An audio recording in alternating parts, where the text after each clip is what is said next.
The Newsday continues here on One News Now. I'm Sean Yao. The Lacson-Soto tandem is looking to sway more voters as they campaign around Zamboanga today.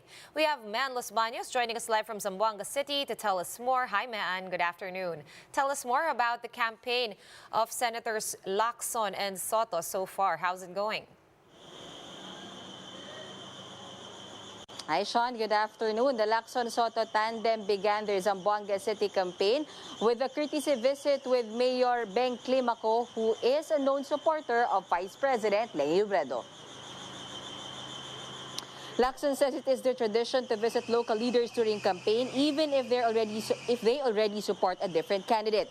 Climaco, meanwhile, gave them a warm welcome. She said she leaves it to the Zamboangueños to decide on who they will vote for the May elections. Lacson says that in the next 40 days, his team is looking to sway undecided voters. He is pertaining to those who want to vote for him but are thinking twice in fear that their votes might go to waste if it does not win the polls. Despite getting only a 2% preference in a recent survey, Lacson says he is not disheartened. While he has minimal hard supporters, he claims that he is preferred by 40% of survey respondents as their second choice. He called these people, Sean, soft supporters. Meanwhile, the senator revealed that one of their coordinators in Rizal was approached by a Hakot scheme leader.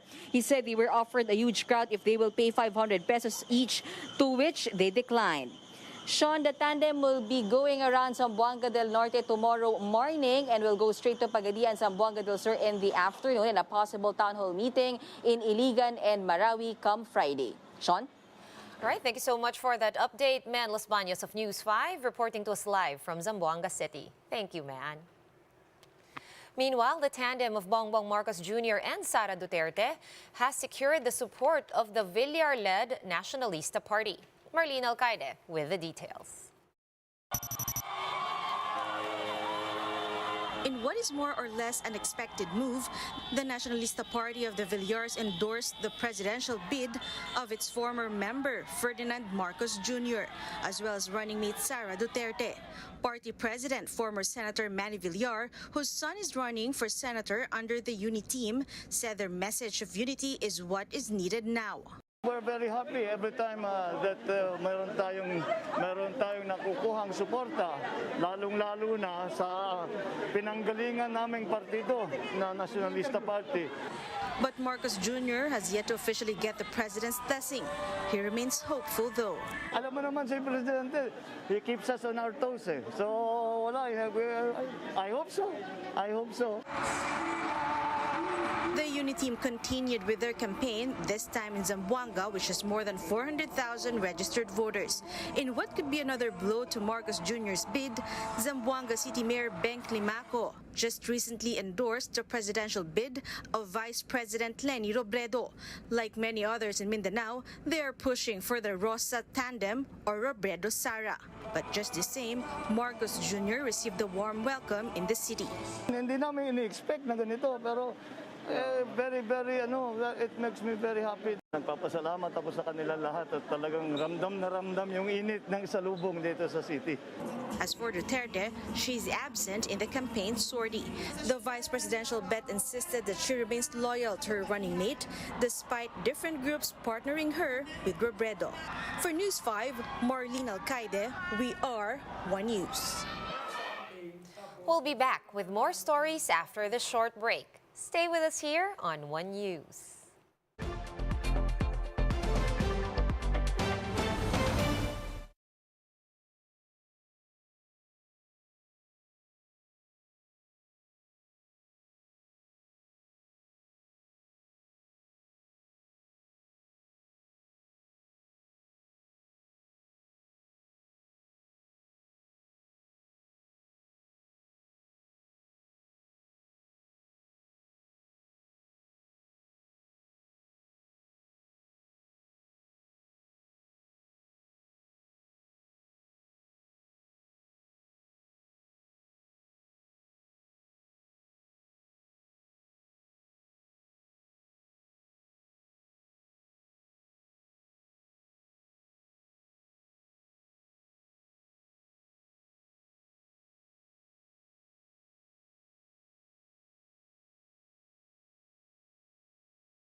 You're still watching One News Now. I'm Sean Yao.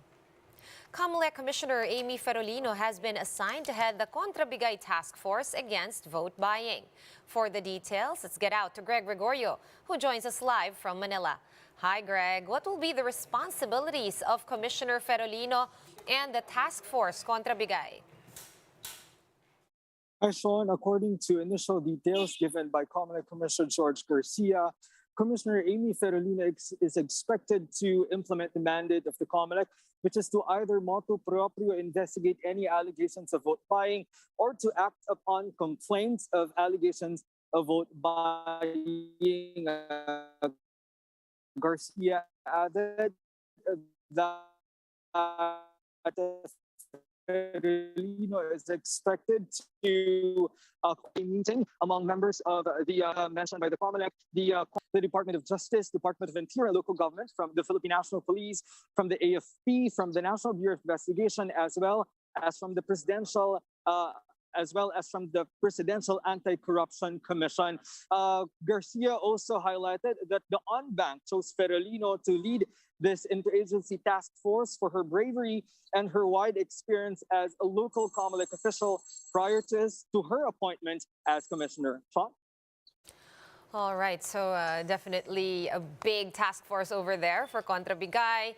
Moving on to another topic, Greg, what was the COMELEC's reaction to President Duterte's claims or allegations that some party list groups are merely serving as legal fronts for the NPA? Sean, according to COMELEC Commissioner George Garcia, they welcome the observation of the president as being the highest official in the land.